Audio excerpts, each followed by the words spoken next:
कि सारी बकवाद सत्यार प्रकाश में कोई भी ज्ञान ऐसा नहीं जो समाज में अप्लीकेबल हो सके, और वेदों के अनुसार एक भी थ्योरी नहीं उन महापुरुष की।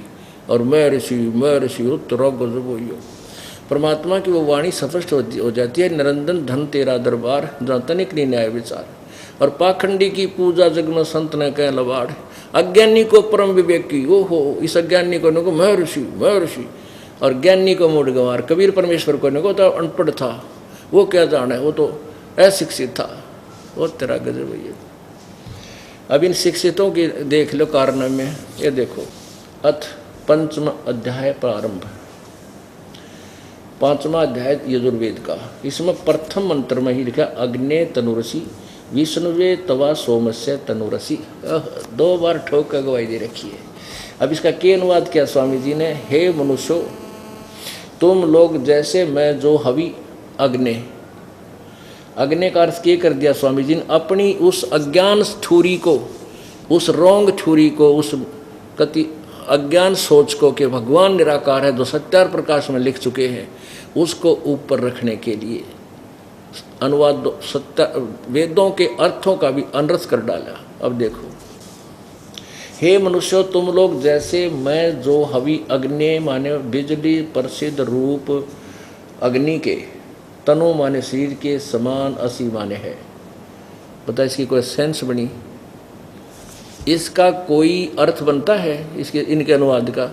और सीधा अर्थ लिखते अग्नि माने हे परमेश्वर, तनु माने सह शरीर, असी माने हे परमेश्वर आप सह शरीर हैं, हे परमात्मा आप साकार हो, शरीर युक्त हो। अग्नि माने परमेश्वर लिख दो, यहाँ पर कुछ भी नहीं चेंज करना हमने। ये देखो ये अग्नि यहाँ लिख दे, हे मनुष्य नहीं हे परमेश्वर, हे अग्नि माने हे परमेश्वर आप, तनु माने सह शरीर, असी माने है आपका शरीर है। बस हे परमेश्वर आपका तनु माने शरीर, असी माने है, नथिंग एल्स। ये आगे देखो, विष्णुवे तवा सोमस्य तनुरसी, सोम माने परमेश्वर जगदीश्वर। इन्होंने स्वयं इस 5वें अध्याय के और 5वें अध्याय के 37वें श्लोक में खुद लिखा कि सोम माने परमात्मा। ये देखो 5वां अध्याय और श्लोक नंबर 35 में सोम माने ऐश्वर्य देने वाले जगदीश्वर, सोम। अब संस्कृत जिसने थोड़ी सी भी आवा है ना, वो भी बना देगा इसका अर्थ। विष्णुवे तवा सोमस्य, ऐश्वर्य देने वाले जगदीश्वर आपका, सबके पालन करने के, सबकी संभाल कर, विष्णु माने सबकी देखरेख करने के लिए भी, तनुर माने शरीर, असी माने है। सोमस्य अमर पुरुष का, हे तवा माने उस, सोमस्य माने अमर पुरुष का, विष्णुवे माने सबके पालन पोषण देखरेख के। जैसे यहाँ परमात्मा दूसरे रूप में आते तो भी तनु शरीर, वो अतिथि रूप में आते, अतिथे। ये अतिथि माने अचानक आ जाना, कुछ दिन रहना फिर चले जाना, इसलिए भी आपका एक शरीर है। अब यहाँ देखो यही इसी यजुर्वेद के अध्याय नंबर प्रथम मंत्र नंबर 15 में ये देखो, ये कितना कमाल कर रखा है स्वामी जी ने, कति खड़ा डंगा कर रखा है। ये देखो ये प्रथम अध्याय प्रथमो अध्याय और इसका मंत्र नंबर 5, प्रथम नंबर 5 में अग्नि माने सत्योपदेश करने वाले परमेश्वर। ठीक, अच्छा फिर जहाँ भी अग्नि शब्द है, अब मंत्र नंबर 11 में यहाँ किया है अग्नि माने जगदीश्वर। अच्छा फिर देखो मंत्र नंबर 13 में इसमें लिखा है अग्नि माने परमेश्वर की प्राप्ति के लिए, परमेश्वर अर्थ किया है। अब आ गया 15वां श्लोक प्रथम अध्याय का। आए हाय, यहाँ स्वामी जी ने सोचा ये तो बहुत जगह आ गया, अग्नि माने अग्नि तनुरसी। अब आ गया कि परमात्मा सहशरीर है। इन्होंने यहाँ क्या किया कि इन शब्दों के अर्थ नहीं करे। अग्नि तनुरसी वाचो विसर्जनम तो ईशदम इनके अर्थ नहीं कर रखे जो लाल निशान ला रखे। कहीं देख लो इसमें ये अर्थ है अग्नि, ये ब्रैकेट में संस्कृत है, कहीं पर भी आपको अग्नि शब्द नहीं मिलेगा और ना तनुरसी, यानी ये शब्द अर्थ करने छोड़ दिए। इन्होंने सोचा किसने कौन पढ़ेगा कौन माथा मारेगा इसमें हैं, और अर्थ करना छोड़ दिया कि तेरी बात थ्योरी ठीक रही रहेगी सत्यार प्रकाश वाली कि परमात्मा निराकार है और वेद का सह शरीर है। अब देखो इन्होंने केड़ंगा करा इस अनुवाद का, देखियो। मैं सब जनों के हित सहित जिस हवि और पदार्थ अर्थात पदार्थ के संस्कार के लिए बड़े बड़े पत्थर हैं और वनस्पत्य काठ के मूसल आदि पदार्थ विद्वान व दिव्य गुणों के लिए उस यज्ञ को श्रेष्ठ गुणों को प्रकाश और श्रेष्ठ विद्वान व विधि भोगों को प्राप्ति के लिए ग्रहण करता हूँ। बता, अब भगवान इन बड़े बड़े पत्थरान और काठ के मूसला शर्मा मारा का ग्रहण करके बताइए क्या करेगा, काठ के मूसला का और पत्थरा का। इसका अर्थ अन्य है जो दास ने किया हुआ है। अब इसका कुछ और ही बहुत निर्मल अर्थ है जो दास ने अनुवाद किया हुआ है। समय आने पर आपको मालिक की दया होगी, इनका सभी का पुनर्अनुवाद किया जाएगा। एक भक्त को मैंने ये अनुवाद कुछ करके दिखाया तो उस पुण्यात्मा ने ये सिद्धांत ये अपने विचार दिए कि अगर ऐसा अनुवाद ये होता इस वेदों का, ये वेद घर घर में उपलब्ध होते। ये तो डंगा कर रखा है मैं ऋषि के अनुवाद न पढ़कर शर्म में दर्द हो जाए ना, बेरा इसका सिर कित से इसका पैर कहाँ, ये कहना के चाव है। तो परमात्मा क्या कहते हैं, निरंजन धन तेरा दरबार अरे कालबली कहते धन है तेरे दरबार तेरे श्लोक में। कितने भी कोई न्याय यानी सत्य कहने की कोई भी सत्य कहने वाला नहीं है और सबको तूने भ्रमित करके ऐसा जुल्म करवा दिया। जब तक हम कबीर परमेश्वर की शरण में नहीं आते तब तक काल बली हर एक इंसान प्राणी को अपने रिमोट से चलाता है और जब हम परमात्मा की शरण में आ जाते हैं इसका रिमोट काम करना बंद हो जाता है। तब हमारे परमेश्वर का ही रिमोट चलता है। नहीं, परमात्मा कहते हैं ब्रह्मा का आसन खिसक गया जब सुनी काल की गाज। जब काल दहाड़ा ना अपने उस 21वें ब्रह्मांड तय ब्रह्मा जी का आसन भी नो कांप गया था सारा। इतना भयंकर जो है ना इसका रौब है इनके ऊपर, कबीर परमेश्वर के सामने इसकी पार नहीं बसाती।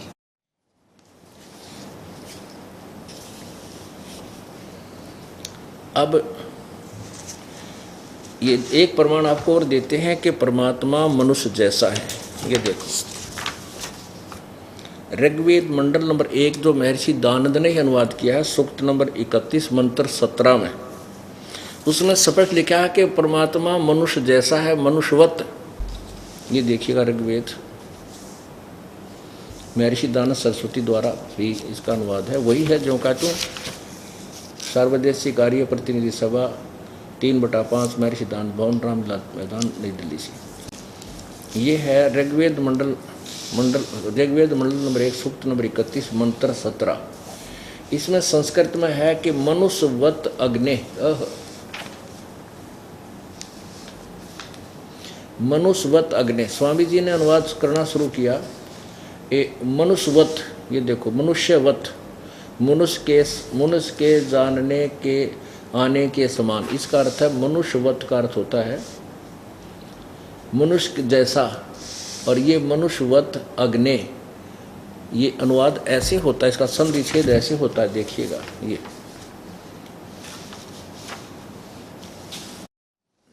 ये वही है मनुष्यवत, मनुष्यवत अग्नि। इसका ये है संधि छेद मनुष्य, इसका मनुष्यवत अग्नि मनुष्य, ये ऐसे संधि छेद बनता है इसका। ये देखिएगा इस मनुष्यवत अग्नि का संधि छेद जो किया जाता है, जैसे ये यहाँ पर लिखा है मनुष्यवत अग्नि, इसका संधि छेद बनता है मनुष्यवत अग्नि। तो ये ऐसे अनुवाद बनता है कि हे मनुष्यवत, मनुष्य के समान, अग्नि माने परमेश्वर, आप अंगीरस्वत, मनुष्य के समान अंगीरह शरीर धारण करके प्रत्येक युग में अपने सूचे माने पवित्र, सदने माने घर अर्थात ऊपर के सतलोक से आते हो। पहले की तरह मनुष्य के समान, अर्थात जैसे मनुष्य यत्न करके कार्य सिद्ध करता है वैसे ही आप मनुष्य के समान कार्य करते हो, जैसे दुल्हाई रूप में आकर काम करा। हे प्यारे परमेश्वर, हमें अच्छी प्रकार प्राप्त होजिए तथा प्राप्त कीजिए, अर्थात हमें शरण में लीजिए। इस काल लोक से बाहर, बहिर्समन बाहर सतलोक में अपने जन को, अर्थात अपने भक्त को देव स्वरूप अर्थात अच्छी आत्माओं में स्थायी रूप से प्रतिष्ठित कीजिए। इसका ये अर्थ बना है कि हे परमात्मा, आप हे मनुष्य जैसे भगवान, आप जैसे पहले आते रहते पूर्ववत उसी तरह फिर आइए और हमें प्राप्त होजिए, यानी हमें शरण में लीजिए और हमें वहाँ अपने उस जो पहले आत्मा रह रही है आपके लोक में, उन्हीं में जाकर के पुनः स्थापित कर दीजिए। अब स्वामी जी ने केड़ंगा करा, देखो, मनुष्यवत अग्नि, इसका सीधा अर्थ बना है हे परमेश्वर जैसे मनुष्य जैसे भगवान नर नारायण। ये कहते हैं सूचे पवित्र, अंगीरा मन प्राण के समान धारण करने वाले, अग्नि विद्या के सर्वत्र व्यापक सभासद अध्यक्ष। अग्नि माने हड़ंगा कर दिया सभा अध्यक्ष। आप मनुष्यवत, मनुष्यों के, मनुष्यवत संस्कृत मनुष्यवत है, मनुष्य जैसा होना चाहिए, मनुष्यों के जाने आने के समान। वाह, और तेरा गजब हो। जब मनुष्यवत माने मनुष्यों के समान, अग्नि माने परमेश्वर, मनुष्यवत अग्नि है मनुष्य जैसे भगवान। अंगिरस माने शरीर, तो ये परमात्मा स शरीर, अंगिरसवत माने स शरीर, शरीर व्याप्त प्राण वायु के सदृश, राज्य मकरम व्यापत पुरुष के तुल। वाह, और तेरा गजब हो। ये अब ये कर रखा है इस नडंगा, इसने वाह का अर्थ होता है या तो यू या तो यानी कोई सिर पैर नहीं इसका। अब ये दर्द हो रहा है उनके जो इन सत्यार प्रकाश और वेदों में बेच कर रोटी खा रहे हैं, अपने दुकान चला रहे हैं। उन्होंने ये क्रोथा कांड करवाया। उन्होंने सोचा था रामपाल ने मार दो और इसका आश्रम लूट लाट कर नष्ट कर दो, इसका यो प्रचार चला नहीं। ये तो भूल गए इस बात ने। जिस तरह अंधा गधा रेल की लाइन पर खड़ा होकर और रेल के लात मारे भगवान के मार्ग में, और जो बाधा करे वो तो अंधा गधा है भाई, वो टुकड़े टुकड़े कर देगी वह रेल आवेगी जो, क्योंकि उसका मार्ग है वो, तो उसके सामने किसकी पैर पसा वो बकवाद करें खाम का। तो ये परमात्मा का मार्ग, इसका अगर जो भी अड़ेगा उसकी बिरान मट्टी हो जाएगी। और देख लेना ये पूरे विश्व में जाएगा। बोलो सतगुरुदेव। परमपिता परमात्मा सारी सृष्टि के रचनहार कुल मालिक कबीर परमेश्वर जी, कबीर देव जी इस काल के लोक में आते हैं और अपनी प्यारी आत्माओं को जो काल के जाल में फंसी हुई हैं उनको यथार्थ ज्ञान बता के, तत्व ज्ञान बता करके अपने ही लोक में, सतलोक में ले जाने के लिए प्रेरित करते हैं। जिसमें परमात्मा आते हैं, परमेश्वर कबीर जी चारों युगों में आते हैं और उस प्रत्येक युग में एक नाम से वो सुप्रसिद्ध रहते हैं। उसमें वो एक जनसाधारण जैसी भूमिका, एक जनसाधारण जैसी लीला करते हैं, भूमिका करते हैं। उसमें वो स्वयं एक भक्त की भूमिका भी करते हैं, एक तत्वदर्शी संत का रोल भी करते हैं, और वो भगवान भी होते हैं। भगवान तो होते ही होते हैं। सतयुग में सत्सुकृत नाम रहा था प्रभु का, और प्रत्येक युग में ऐसे ही आते हैं। एक नवजात शिशु का रूप धारण करते हैं और किसी सरोवर में कमल के फूल के ऊपर विराजमान हो जाते हैं। और प्रत्येक युग में ऐसे ही निसंतान दंपति प्रभु को ले जाती है और फिर वो उनका कंवारी गायों से परवरिश होती है। फिर वो ज्यों ही अपनी लीला करते हुए बड़े होते हैं, अपने छोटे ही आयु से 4-5 वर्ष की आयु से ही वो अपने तत्व ज्ञान को सुनाना प्रारंभ कर देते हैं और उनके विचारों को सुनकर उस समय के विद्वान पुरुष आश्चर्यचकित रह जाते हैं। उनके पास कोई प्रश्न उत्तर नहीं होता, जवाब नहीं होता। इसी प्रकार परमात्मा त्रेता में मुनिंदर ऋषि जी के नाम से आते हैं।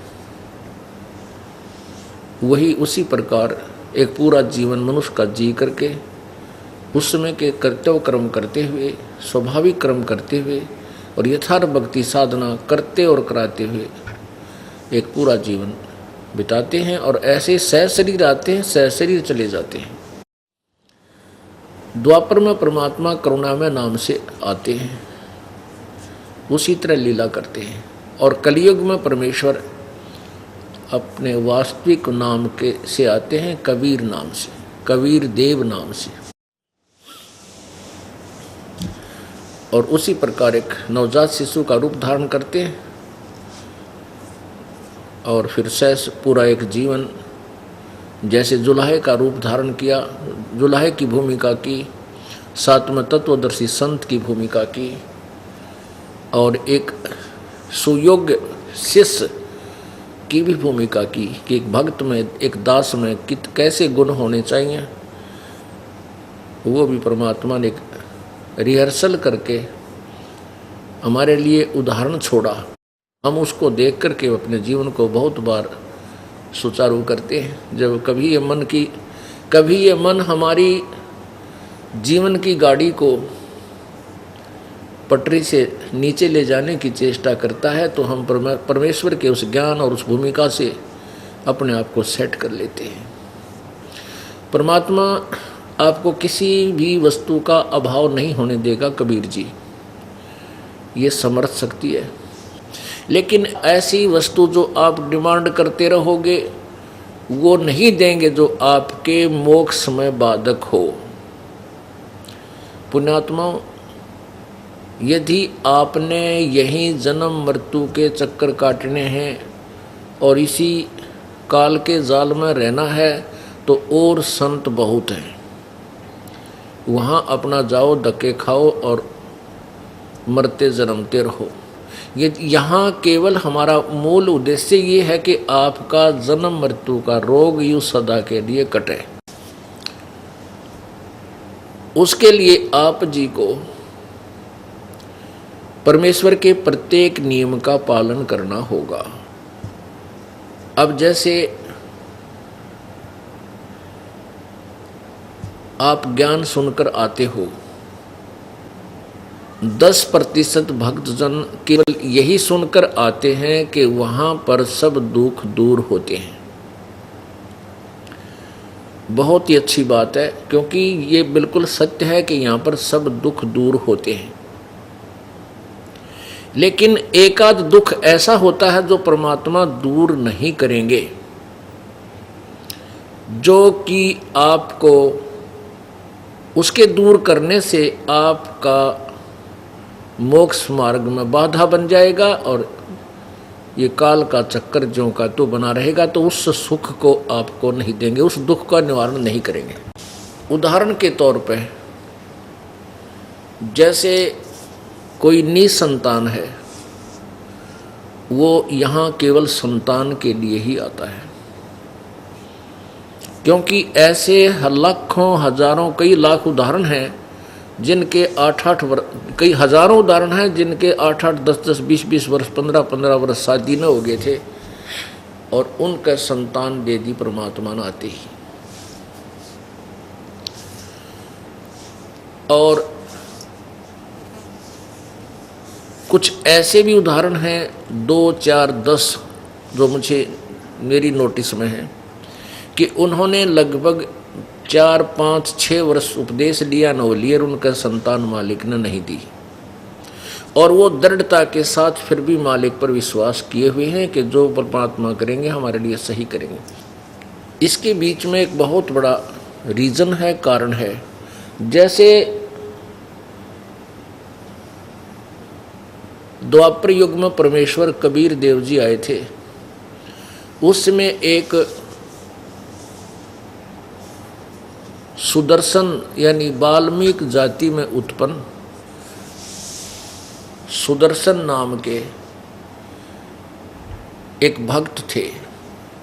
उनके माता पिता परमेश्वर के चरणों में नहीं आए, उन्होंने भगवान के ज्ञान को स्वीकार नहीं किया था और सुदर्शन जी के वो ज्ञान 100% समझ में आ गया था और समर्पण भाव से प्रभु के चरणों में लगा था। सुदर्शन जी के माता पिता बार बार प्रार्थना करने पर भी परमेश्वर के चरणों में नहीं आए, उनका उपदेश नहीं लिया, वो शरीर छोड़कर चले गए। सुदर्शन जी ने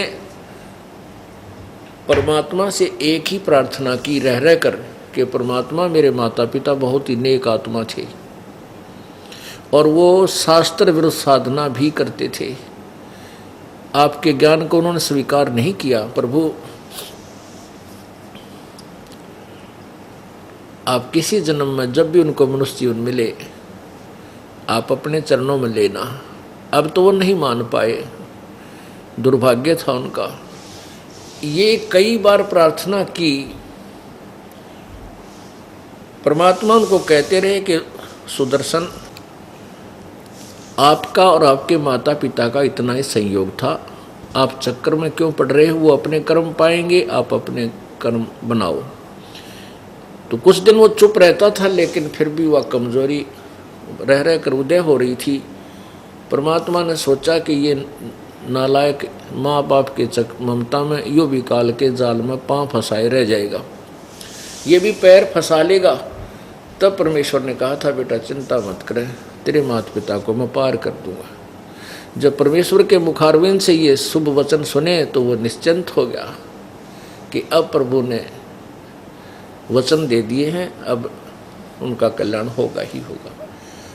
तो इस प्रकार उस सुदर्शन जी का सतलोक गमन हुआ, नहीं तो उस ममता व सतोगुण का जो प्रभाव है वहाँ तक काम कर रहा था और उसको भी फंसा लेता जब समर्थ शक्ति अपने तरीके से उसका वो टेंशन ख़त्म ना करते। परमात्मा के पास हर तरह के तरीके हैं, वो ना जाने कौन सी विधि से कौन सा आपका दुख निवारण कर देता है। तो उसके बाद सुदर्शन जी का हृदय में पूर्ण रूप से ये हो गया कि तेरे माता पिता अवश्य पार होंगे। अब वो सुदर्शन के माता पिता कलयुग में उनका जन्म हुआ तो उस समय उनका योग उनके जो है प्रारब्ध में संतान नहीं थी। परमात्मा चाहते तो उनको संतान के ना जाने कितनी दे देते हैं, लेकिन उनका मोक्ष करना था, वचनबद्ध हो चुके थे। इसलिए परमेश्वर ने उनके भाग में थी नहीं और परमात्मा ने भी उसको संतान नहीं दी, उनको स्वयं ही संतान रूप में बनकर उनके घर पहुंच गए और उन पुण्यात्माओं का कल्याण किया। पुण्यात्माओं यहाँ जिसका भी जो संयोग है पुत्र या पुत्री का, ये पिछला कोई लेन देन है, ये सत्कर मान लेना। एक कथा हम सुना करते थे जो आज बिल्कुल सत्य नजर आती है कि दो भाई थे किसान और बड़े की शादी हो चुकी थी। शादी होते ही माता पिता का देहांत हो चुका था, दोनों का माता पिता का देहांत हो चुका था। बड़े की शादी हो चुकी थी और छोटा भाई उस समय 13-14 वर्ष का था, वो बीमार पड़ गया। उनके ज़मीन अच्छी थी, यानी 20-30-40 एकड़ ज़मीन थी। छोटा भाई बीमार हो गया तो उसकी काफ़ी ट्रीटमेंट करवाया, कोई लाभ नहीं मिल पाया। अंत में दोनों पति पत्नी ने क्या सोचा कि अब सु अवसर है, आप अपने भाई को, यानी उनकी अपनी सोच, उसकी पत्नी ने कहा कि इसको ये मर ही जाए तो अच्छा है, संपत्ति अपनी हो जा। भाव ये है कहने का कि दोनों की एक राय होगी कि अब तो किसी का ये भी ना होगा कि न जान के मार दिया। और वो सौतेला भाई था, छोटे वाला जो था सौतेला भाई था, यानी पहला जो था वो दूसरी माँ का और दूसरा था वो दूसरी माँ का। और फिर भी दोनों, पहली पत्नी उसकी मर गई थी, फिर वो दोनों ही मृत्यु को प्राप्त हो चुके थे, ऐसी स्थिति थी। तो उन्होंने इस दृष्टिकोण से कि इस अपने सौतेले भाई को मरवा दे और फिर ये ज़मीन सारी अपना हो जाए, ऐसा ही उन्होंने सोच साच के एक जो डॉक्टर उसका ट्रीटमेंट कर रहा था उससे बात कर ली, भाई तू इसका काम कर दे। उसने कहा मैं 500 रुपये लूँगा चांदी के, आज तो 5 लाख रुपए बने हुए। तो उन्होंने 500 रुपये दे करके अपने भाई की मृत्यु करवा दी। अब उसने 500 रुपये दे करके डॉक्टर को अपने भाई को विषाक्त औषधि खिला करके मृत्यु को प्राप्त करवा दिया, यानी उसकी मौत होगी। तो दोनों का खुशी का ठिकाना नहीं रहा। उसके बाद क्या हुआ कि कुछ ही दिनों के बाद, वर्ष 10 महीने वर्ष के बाद उनका एक सुंदर पुत्र की, यानी सुंदर पुत्र का जन्म हुआ। इकलौता पुत्र, अच्छी संपत्ति, खूब गाय भैंस रखें, दूध खूब। तो गिने दिनों में, यानी कुछ ही वर्षों में, पहले 12 वर्ष की उम्र में शादी कर दिया करते थे और उसमें दोबारा विवाह नहीं होता था। उस लड़की को जो मान ले किसी का पति की मृत्यु हो जाती थी तो उसको साथ ही जिंदा को फूंक दिया करते थे, यानी सती प्रथा थी।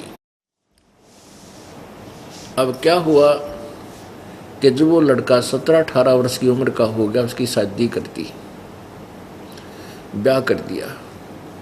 विवाह होने के तुरंत ही बाद वो लड़का बीमार हो गया और इतना बीमार हो गया, इतना उसको भयंकर रोग हो गया कि कहीं इलाज नहीं हो पाया। मुंह मांगे पैसे, यानी जिस भी वैद्य ने जो भी कीमत कही वही दे दी और जैसी भी कॉस्टली से कॉस्टली मेडिसिन वो लाने के लिए कहा उसने वही बता दी, पैसे दे दिए। फिर जंतर मंतर करने वालों के पास खूब लौटे, झाड़े झूड़े लवाने वालों के पास भी खूब ठगाए। कहने का भाव ये है कि उनकी आधी जमीन उन्होंने बेचनी पड़ी, सेल करके उस बच्चे की बीमारी पर लगा दिए। जब वो आधी जमीन बिक चुकी तो वो लड़का एक दिन अपने पिता से कहने लगा, जो दुखी हुआ बैठा था उस बीमार बच्चे के पास, वो लड़का कहने लगा कि भाई साहब, अब मेरा और तेरा हिसाब बराबर हो चुका है। अब मेरे तेरी तरफ कफन के और लकड़ियाँ के पैसे शेष रह रहे हैं, उनकी तैयारी कर ले, मैं अब जा रहा हूँ। तो वो एकदम सहम गया कि यह आवाज़ आवा है जैसे बड़ी कड़ाके की, और ये मुझे भाई कह रहा है ये लड़का। तो उसने पूछा कि बेटा, मैं तेरा बाप हूँ, भाई नहीं हूँ तेरा। पहले तो उसने सोचा कि बच्चा बीमार ज़्यादा है, पहचान ना रहा हो। तो वो कहने लगा कि मुझे सब पता है, तू मेरा के है, बाप से या भाई है, मैं खूब जानता हूँ। मैं तेरा वो भाई हूँ जिसने जिसको तूने जहर दिला कर मारा था, और भाई तेरा मेरा हिसाब बराबर हो लिया। तूने इसी लालच में मुझे मरवाया था कि आधी संपत्ति है या भी तेरी हो जा, पर वो मैंने अपनी पूरी कर ली। अब वो करे हुए का कर्म अब सामने आ गया, उसको स्पष्ट दिखाई दे रहा था। अब वो आंखों में पानी भर के कहने लगा, भाई इस दुष्ट पापी ने जो कर्म पाप किया था वो मेरे आगे आ गया। जो मेरा किया हुआ दुष्कर्म था वो मेरे सामने आ गया। भाई ठीक है, एक बात और बता दे भाई, मेरा तो पाप ठीक है मेरे सामने आ गया कि मैंने तेरे को जहर देकर मारा, और वह संपत्ति जिसको के लिए मैंने तुझे मारा था वह भी गई। मेरा तो किया कर्म सामने आ गया। पर ये एक बात बता, जो तेरी वधू है, तेरी पत्नी है, इसने के पाप कर दिया, ये तेरे साथ जिंदा जलाई जाएगी। तब उसने बताया कि वो वैद्य कहाँ है जिसने मेरे को जहर दिया था। उसने कहा कि वो तेरे से 2 वर्ष के बाद उसकी मृत्यु होगी थी, कि वही मेरी पत्नी रूप में आया है, अब यो जिंदा फूकी जाएगी, वही दुष्ट जिसने मुझे जहर दिया था। तो पुण्यात्माओं, परमात्मा कहते हैं एक लेवा एक देवा दूतम, कोई किसी का पिता नहीं पूतम। ये ऋण संबंध जुड़ा एक ठाठा, अंत समय सब 12 बाटा। तो जो संतान आपको प्राप्त है ये आपके पूर्वले संयोग से है, पूर्व जन्मों के संयोग से है, और अंत समय में ये सब 12 बाट हो जाते हैं। 12 बाट मैंने अपनी अपनी दिशा को चले जाते हैं। जैसे एक ही परिवार में एक सदस्य उपदेशी है, बाकी नहीं है, तो जो उपदेशी नहीं है वो तो ना जाने कहाँ जाएंगे। कोई गधा की जो नहीं पाएगा, कोई अच्छा पुण्यकर्मी है तो स्वर्ग चला जाएगा कुछ समय, और पाप कर्मी ज़्यादा हैं वो नरक में चले जाएंगे। यानी 12 बाट अपने अपने कर्म आधार पर ना जाने कहाँ जा कर के फिर पुनः जन्म इनको प्राप्त होगा। तो परमात्मा भी कहते हैं, मात पिता तेरा कुटुंब कबीला यो कोई दिन का मेला रे, यही मिलाया यही बिछुड़ जा जागा हंस अकेला रे। इस दृष्टिकोण से परमात्मा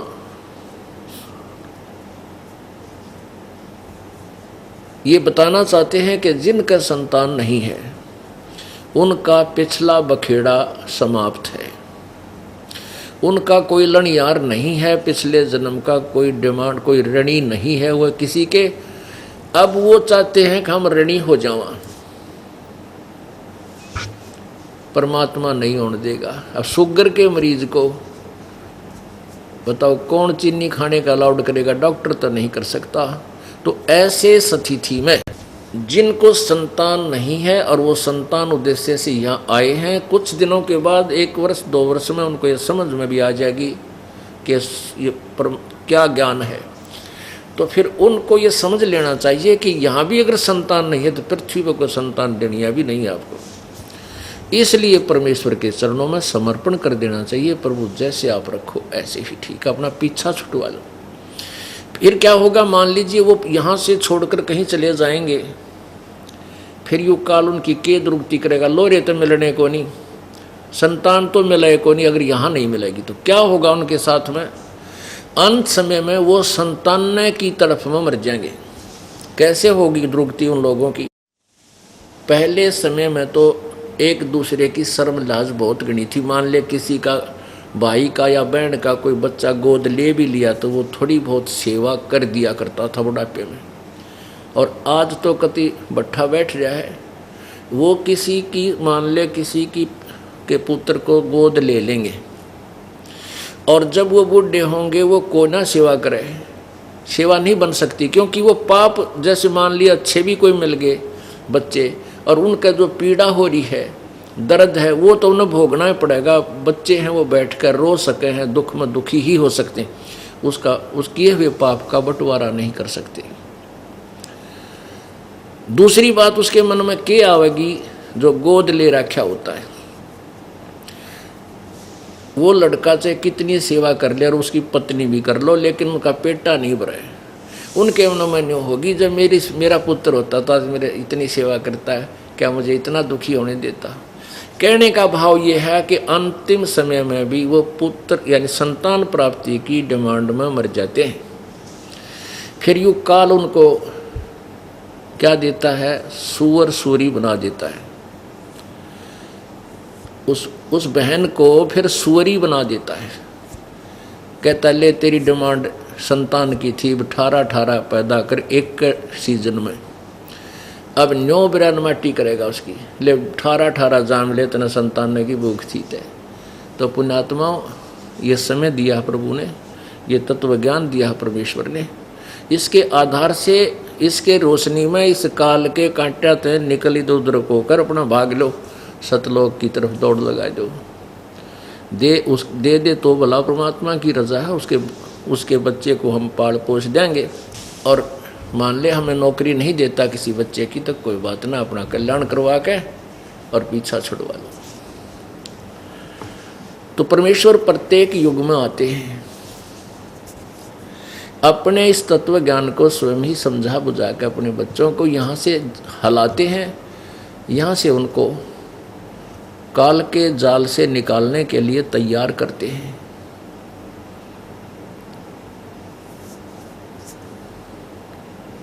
क्या बताते हैं भाई, और बात तेरे काम न आवे, तू संतों शरण लाग रे। के सोवे गफलत में बंदे, जाग जाग नर जाग रे, जाग जाग नर जाग रे। और बात तेरे काम न आवे, संतों शरण लाग रे। के सोवे गफलत में बंदे, जाग जाग नर जाग रे, जाग जाग नर जाग रे। इस तन सराय में जीव मुसाफिर, करता रहे दिमाग रे। इस तन सराय में जीव मुसाफिर, करता रहे दिमाग रे। रात बसेरा कर ले डेरा, चले सवेरा त्याग रे, चले सवेरा त्याग रे। और बात तेरे काम न आवे, संतों शरण लाग रे। के सोवे गफलत में बंदे, जाग जाग नर जाग रे, जाग जाग नर जाग रे। भाई उमदा चोला बन्या अनमोला, ये लगे दाग पे दाग रे। उमदा चोला बन्या अनमोला, ये लगे दाग पे दाग रे। 2 दिन की गुजरान जगत में, क्यों जले बिरानी आग रे, जले बिरानी आग रे। और बात तेरे काम न आवे, तू संतों शरण लाग रे। के सोवे गफलत में बंदे, जाग जाग नर जाग रे, जाग जाग नर जाग रे। कुबद का चढ़ी चढ़री चत पे, तू ओया मनुष्य से नाग रे। कुबद का चढ़ी चढ़री चत पे, तू होया मनुष्य से नाग रे। सूझे नहीं सजन सुख सागर, बिना प्रेम बैराग रे, बिना प्रेम बैराग रे। और बात तेरे काम न आवे, संतों शरण लाग रे। के सोवे गफलत में बंदे, जाग जाग नर जाग रे, जाग जाग नर जाग रे। भाई हर सुमरे सो हंस कवावे, ये कमी क्रोधी काग रे। हर सुमरे सो हंस कवावे, ये कमी क्रोधी काग रे। बोरा न बर में विष के बन में, चल बेगमपुर बाग रे, चल बेगमपुर बाग रे। और बात तेरे काम न आवे, संतों शरण लाग रे। के सोवे गफलत में बंदे, जाग जाग नर जाग रे, जाग जाग नर जाग रे। भाई शब्द से न सतगुरु की पेछाणी, पाया अटल सुहाग रे। शब्द से न सतगुरु की पेछाणी, पाया अटल सुहाग रे। नितानंद महबूब गुमानी, प्रगट्य पूर्ण बाग रे। प्रगट्य पूर्ण बाग रे। और बात तेरे काम न आवे, संतों शरण लाग रे। के सोवे गफलत में बंदे, जाग जाग नर जाग रे। जाग जाग नर जाग रे। सत साहिब। अब क्या बताया है इस शब्द में, इस वाणी में? ये शब्द जो है वैसे कबीर परमेश्वर जी का है। इसमें लास्ट वाली जो लाइन है दो, इनमें परिवर्तन है और इसके स्थान पर परमेश्वर की एक वाणी और है, एज इट इज ज्यों की त्यों। वो कबीर शब्दावली के अंदर, कबीर शब्दावली के अंदर लिखी हुई है। उसमें एक और दोहा है, एक और कली है उसमें। भाई ऊठ सवेरे ओका भर लिया, के जाग्या नर भाग रे। ऊठ सवेरे ओका भर लिया, के जाग्या नर भाग रे। राम भजा ना सुमरण कीना, फूटे तेरे बाग रे। फूटे तेरे बाग रे। मान लीजिए ये दो तरह का जागना बताया है। एक तो सुबह उठते ही प्रभु को याद करे तो उस जागरण का लाभ होया। लेकिन के उठते हुक्का ठोक लिया और गुर गुर, फिर खूब खूब, फिर धूमा पूरे परिवार ने कमरे में ठोक दिया। बड़ा बच्चे सो रहे हैं, पोते पोती बेटा बेटी, या उनको भी पै दिया साथ में सोते सोए हुए को। तो फिर के जाग्या नर भाग रे। ऐसा था पड़ा रहता पाछे उठ ले और बड़काते। तो जाग गए तो भगवान ने याद करे। दूसरा जागना ये है कि हम इस काल की, इस माया का, मोह ममता की नींद में हम सोए पड़े हैं और परमात्मा की ये प्रेरणा, ये आवाज़ प्रभु की जो ये दास लगा रहा है, एक परमात्मा का भेजा हुआ कुत्ता बन के आप धनियों को जगा रहा है भौंक भौंक के। तो कहते हैं वो जाग गए वो, और जाग के फिर भक्ति पर लग जावें। तो जगना ये है कि तू जिस व्यवस्था को, इस संसार को, संपत्ति को, परिवार को अपना मान रहा है, ये तेरा को नहीं, ये तेरा नहीं है। ये जागना है। ये भगवान के बच्चे हैं, वो तेरे संयोग संस्कारवश तेरे पास आए हुए हैं। अपना अपना संस्कार पूरा होते हुए वो चले जाएंगे, तेरे डांटे नहीं डटेंगे। जिसका भी जब संयोग पूरा हो जाएगा वो वहीं शरीर छोड़ जाएगा, किसी के रोके नहीं रख सकते। मेरी शरण में आ जाओगे, प्रभु की शरण, कबीर परमेश्वर कहते हैं मेरी शरण में आ जाओगे तो मैं फिर तुम्हारे ये जो संस्कार है इनको भी ठीक ढंग से पूरे करवा दूंगा। और मान लीजिए किसी बालक की मृत्यु होनी है और उसने नाम ले लिया और वो सही नियम पर रुक रहा है तो उस बच्चे को भी जीवन दे दूंगा। मेरी तो सारी ये आत्मा मेरी है, तो उसका भी कल्याण करूंगा और तुम्हारे चोट भी ना लगेगी, बेटा मर गया, उनका तुम्हारा लेन देन भी ठीक करवा दूंगा। पर तुम गफलत कर जाते हो परमात्मा के चरणों में। मान लीजिए आपका ऐसा शुभ संस्कार है कि अभी कोई चोट लागनी नहीं और आप इस शरण में आ गए, आपको और लाभ गणा मिलेगा, क्योंकि पहला संस्कार तो अच्छा है ही यार, साथ में ये मालिक का और एक्स्ट्रा ऐड मिल गई तो और गुणे सुखी हो जाओगे। फिर क्या होगा, फिर आप गफलत अवश्य करोगे। ये नियम है इस काल का, इस लोक का। और गफलत करोगे तो कितना लोक लाज में आकर कोई नियम भंग कर दोगे।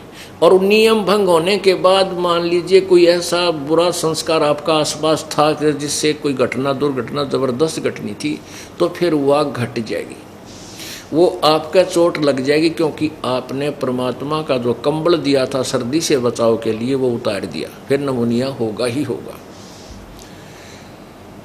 तो परमेश्वर क्या कहते हैं कि ऐसा जो आपको दुख निवारण नहीं करूँगा जिससे तेरा मोक्ष मार्ग में बाधा बढ़े। इसलिए परमात्मा हमें क्या याद दिलाते हैं कि तुम एक डिमांड और कर लियो। कहते सुख के माथे पत्थर पड़ो, जो नाम हृदय से जावे, बलिहारी उस दुख के जो पल पल नाम रटावे। कि हे भगवान, ऐसा सुख भी ना दिए जिससे तेरा नाम भूल जाऊं, आग लगे से सुख है। और वो दुख, ऐसा दुख भी वरदान है हमारे लिए, जो आपकी याद दिलाता रहे, रह रह के आपको याद करता रहूं। ऐसा दुख भी दिए रखना परमात्मा, कि तेरी भूल ना पड़ जाए। तो ऐसा परमेश्वर अवश्य रखेगा आपको पार करने के लिए। हमें बार बार क्या चेतावनी देते हैं परमात्मा। मन तू चल रे सुख के सागर, जहाँ शब्द सिंधु रत्नागर। मन तू चल रे सुख के सागर, जहाँ शब्द सिंधु रत्नागर। शब्द जैसे शब्द स्वरूपी राम अविनाशी परमेश्वर, शब्द कभी नष्ट नहीं होता। शब्द सिंधु, सिंधु माने वहाँ अविनाशी अमरत्व का सागर है। शब्द सिंधु रत्नागर, ओहो, रत्न मोक्ष रूपी रत्नों का आगार माने डिपो, यानी खान है वो। तो क्या कहते हैं, मन चल रहे सुख के सागर, जहाँ शब्द सिंधु रत्नागर। अब सुख सागर किसे कहते हैं कि जहाँ दुख ना हो। जैसे सागर में, समुद्र में जहाँ तक देखे जल ही जल होता है, उसमें अन्य वस्तु नहीं होती है। तो इसी प्रकार सुख सागर का अर्थ है कि सतलोक वो स्थान है जहाँ दुख नहीं है। शंखों लहर मेहर की उपजें, कहर नहीं जा कोई, दास गरीब अचल अविनाशी, सुख का सागर सोई। शंखों लहर मेहर की उपजे, जैसे दिन में या 2-4 दिन में एक कुछ अक्षण ऐसे आते हैं, आत्मा इतनी आत्मविभोर हो जाता है ये प्राणी, और अंदर से एक इतनी अच्छी हिलोर सी उठती है कि दुश्मन भी दुश्मन नज़र नहीं आता है, सब अपने से नज़र आते हैं। उसके प्रति भी प्यार भर आता है, लेकिन वो होता है थोड़ी सी देर का। वो जो सुख है वो बिल्कुल न्यारा है। ना वो कितनी संतान उत्पत्ति, तो वो संतान प्राप्ति से हो सकता, ना चाहे करोड़ रुपये धन मिल जाए उससे भी वो सुख वैसा नहीं हो सकता। वो शंखों लहर मेहर की उपजे, उस सतलोक के अंदर ऐसी ऐसे सुख, ऐसा ऐसा जो प्रेरणाएं हैं, हिलोर शंखों लहर मेहर की उपजे, और कहर नहीं जा कोई। यहाँ तो वो कुछ ही अक्षरों की होती, वह मेहर की लहर, यानी सब पर दया आती है, और उसके बाद फिर वो ज्यों के त्यों कहर की लहर, न्यों कर दूंगा न्यों कर दूंगा। वो लड़का आज फेल हो गया, देख उसने 1 साल खो दिया, भैंस नहीं हुई, काटड़ा मर गया, यानी इस तरह के फिर वो कहर की लहर शुरू हो जाती है। यहाँ तो मच्छर से लड़े मिनट मिनट में इस पाप कर्मों के प्राणी के। तो परमात्मा ही दया करेंगे, ये तत्व ज्ञान और अपनी सतभक्ति रूपी मच्छरदानी आपको देंगे, जिससे आपको आपके संकष्ट जो है नहीं आएंगे, आपको नहीं परेशान करेंगे पाप कर्म। एक यहाँ पर बहुत से एक ऐसे भी उदाहरण आते हैं कि किसी एक परिवार ने नाम ले लिया और उनका भूत बड़े थे। यहाँ तो ये ट्रीटमेंट तो वैसे होता है, ये 3 ताप का जो दुख है तो वैसे फरी, ये तो अपने आप भाग जाते हैं इस परमात्मा की मंत्र जन या अभ्यास से, जाप से अपने आप भाग जाते हैं। तो वो उनके भूत फिर उनके रिश्ते, यानी उन्हीं के चेता हुआ हम चले जाएं सारे। तो वो भूत जाकर बोल रहे हैं कि वहाँ तो हम ना जावा, थारा आगे आपका आगे। तो वो चले फिर शाणा के उन जो है ना दुनिया बर्बाद करने वाले मूर्खों के पास जाड़े लानियाँ दौर। वो इन्हों के हैं कि तुम्हारे उनने अपने भूत थारे भिजवा दिए। ये जो सतलोक आश्रम क्रोथा में आते हैं वो उनको उनके तो रहे को नहीं वहाँ, क्योंकि उनका तो मच्छरदानी लाग गई। अब वो दूसरों वो कहते हैं कि उनने करवा दिया था, वो सारे तुम्हारे भिजवा दिए। अब वो जो उनके मूर्ख बक आए हुए फिर वो मारे भगता के लड़नों के तुमने मारा भिजवा दिया अपने बूथ। तो वो आके कहें जी हमने रोज दुखी करे हैं, लड़ाई करें हमारे साथ, तुम्हारा नन्नों कह दो तुम्हारा भिजवा दो। हम के नाटा हाँ तुम भिजवा दो मारे। बेटी तुम्हारे तो मच्छरदानी लागी, ये मच्छर तो उनका लड़ेंगे जिनके मच्छरदानी ना लाग रही। अब यह सत परमात्मा की सत भक्ति रूपी मच्छरदानी तुम उनका लवा दो, उनका भी भाग जाएंगे कि तो और ठिकाना ढूंढ लेंगे। कहने का भाव यह है कि परमात्मा के पास ये देवी देवता भूत पितर जाकर हाथ जोड़ कर खड़े हो गए। कबीर परमेश्वर के पास जब काश बनारस में रहा करते हैं, एक जुल्हे की भूमिका कर रहे थे, तब वो गुरु रूप में थे, परमात्मा सतगुरु रूप में थे। वो यही कहा करते कि ये भूत पूजा पितर पूजा देव पूजा कति त्याग दो। तुम्हारी गीता जी अध्याय नंबर 9 के श्लोक नंबर 25 में मना किया है कि भूत पूजेंगे भूत बनेंगे, पितर पूजेंगे पितर, देवताओं को पूजेंगे उनके नौकर वहीं जाकर उनके पास रह जाएंगे, और भगवान के पुजारी भगवान को मिलते हैं। तुम क्यों फिर ये डलेड हो रहे हो? तो सभी जो भक्त थे वो परमात्मा के आदेश का पालन करके उन पितरों और भूतों की पूजा त्याग देते थे। और मंत्र के सामने ये परमात्मा का जो जाप दिया जाता है, ये भूत पितर प्रेत भाग जाते हैं कुछ दिनों में आप पे पट छित के। तो अब उनको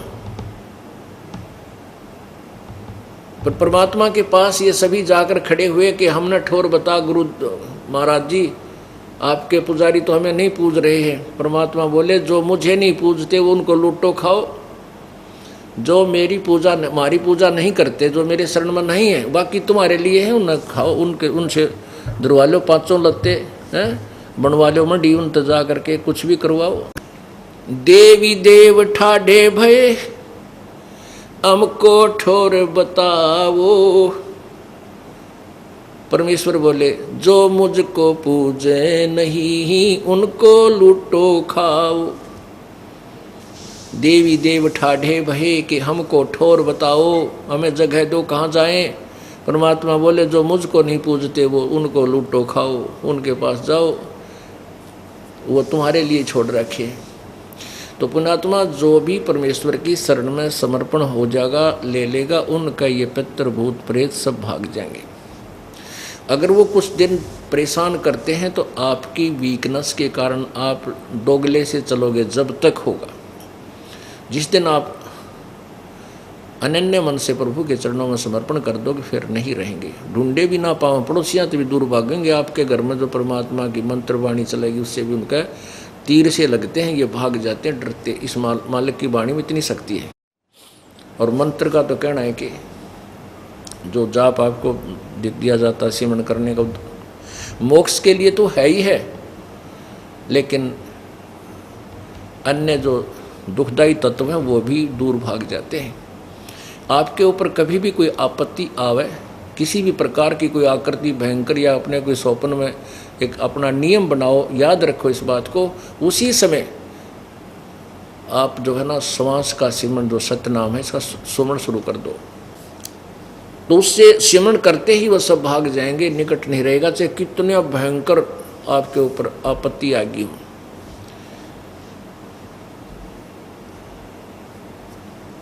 इस प्रकार यहाँ भी परमात्मा कहते मेरी शरण में आ जाएगा तो तुझे ये तो सुख दूंगा ही दूंगा और मोक्ष दूंगा। तो क्या कहते हैं, शंखों लहर मेहर की उपजे कहर नहीं जा कोई, दास गरीब अचल अविनाशी सुख का सागर सोई। तो उस सुख सागर यानी सतलोक में चलवाना मृत्यु है, ना बुढ़ापा है, और न ही कोई रोग है, ना कोई कैंसर है, ना कोई एड्स है, ना कोई किसी प्रकार का और पेट में दर्द हो, ना कोई बीपी लो ना हाई हो, ना कोई शुगर बने।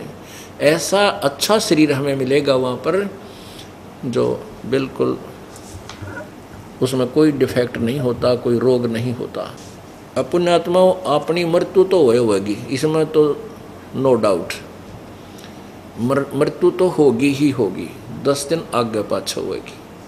लेकिन मृत्यु के बाद हमने वापस यहीं आना है तो यह सांग फेर पाओगा यही प्रोसीजर फेर है। अब तो और बुंडा काम हो रहा है। बच्चा 3 साल का हुआ ना, और इतना बड़ा बैग उसकी कमर पर टांग कर 25 बुक डाल कर नो चल बेटा स्कूल में है। अब उसका याद होकर देना तो ट्यूशन ला दो। अब कभी फेल, कभी पास, कभी बीमार, कभी कुछ, फिर मर पड़ कर ब्याह हो गया। ब्याह होने बालक कोई मर गया, कोई बच गया है। और किसी की नौकरी ना लगी, किसी की कोई विधवा, लड़की विधवा हो गई। यानी ये बिरान माटी फिर शुरू। मनुष्य जीवन तो हो गया, इसमें सुख को नहीं। और जब फिर इस 84 लाख वाले कोल्लों में पड़ गए, गधे कुत्ते सुअर में, फिर सुख नाम की बात कहाँ, बाट कहाँ देखा। हम तो वैसे तो सुख यहाँ भी नहीं है, पर इस झूठे सुख को हम सुख मान रहे हैं। झूठे सुख को सुख कहे ये मान रहा मनमोद। ये सकल चबीना काल का, ये काल का आहार है सभी। और कुछ मुख में कुछ गोद, किसी को आज खा लेगा, बाकियों को सपेर रख रहा कल के लिए। तो इसने एक को भी नहीं छोड़ना, सबको खाना, चाहे राजा है चाहे रंग। हाँ, कबीर परमेश्वर की शरण में जो इस दास के मंत्र के साथ लगे हुए हैं, उनको काल नहीं खा सकता, उनके निकट नहीं आएगा, उनको तपस्या पर नहीं जाना। ना वो कुत्ते गधे सुअर बनेंगे। सतगुर के उपदेश का सुनिया लाया एक विचारे, जय सतगुर मिलते नहीं हम जाते नरक दुआरे। नरक द्वार में दूत सब ये करते खेचा ताने, उनसे कभू ना छूटते फिर फिरते चारों खानी। ओए होए, चार खानी में भरमते कभू ना लगते पारे, सो फेरा सब मिट गया हमारे सतगुर के उपकार। ओए होए, यदि अब कहते अब दिमाग में आवे ये बातें, अब माइंड काम करे हमारा, जय मालिक ना मिलते, ये सतगुरु ना मिलते, के बिरानवाटी होती। ओए होए, आपको एक थोड़ा सा ट्रेलर दिखाता हूँ। इसे साधक जो वेदों अनुसार साधना करने वालों की क्या दुर्गति हुई। मैं एक महावीर जैन जी का इतिहास आपको थोड़ा सा ट्रेलर दिखाऊंगा। समझदार को संकेत बहुत होता है। ये देखिएगा, एक बुक है आओ जैन धर्म को जाने। बुक का नाम है आओ जैन धर्म को जाने। धर्म मंच प्रश्न माला 3500 प्रश्नोत्तर। कौन बनेगा सबसे ज्ञानी। अणो हरि अनंताण अणाम, ये इनका कोई और सौदा है। प्रवीण चंद्र जैन M.A. शास्त्री, इसके दो, ये इसका लेखक है। खेल में आओ जैन धर्म को जाने। लेखक प्रवीण चंद्र जैन M.A. शास्त्री, जम्बूद्वीप हस्तिनापुर। प्रकाशक है श्रीमती सुनीता जैन, जम्बूद्वीप हस्तिनापुर मेरठ। अब इसके 294 पृष्ठ पर ये देखिएगा, 293 पृष्ठ से शुरू करते हैं। विशेष प्रकरण आओ जैन धर्म को जाने 293 पर। श्री महावीर भगवान के अन्य कौन कौन से नाम हैं। अन्य 5 नाम है वीर, अतिवीर, संति, महावीर एवं वर्धमान। ये महावीर जैन के नाम हैं। यहाँ प्रश्न किया है, आप पे उत्तर दिया है कि श्री महावीर भगवान के जीवन का कथन कहाँ से प्रारंभ होता है। पुरूरा नामक भील की पर्याय से। एक पुरूरुआ नामक एक भील था वो पहले, उसके बाद पुरूरा भील कौन था, उसने क्या किया। पुष्कलावती देश की पुंडरीकिणी नगरी में एक भीलों का राजा था। उसने सागर सेन मुनिराज से मधमास मधु का त्याग व्रत लिया था, जिसे जीवन भर पर्यंत पालन किया। श्री महावीर भगवान का जीव पुरूरा भील की पर्याय से कहाँ गया। पहले सौधर्म स्वर्ग में एक सागर की आयु वाला देव हुआ। पहले स्वर्ग के बाद श्री महावीर भगवान का जीव किस पर्याय में गया, किस शरीर में गया। भरत चक्रवर्ती की रानी अनंतमती से मारीची नामक ज्येष्ठ पुत्र हुआ। भरत कौन था जिसका पुत्र मारीची हुआ। ये राजा ऋषभदेव का पुत्र था। राजा ऋषभदेव की 2 पत्नियां थी और 1 से 99 पुत्र हुए थे, 1 से 1, और 2 पुत्रियां थी।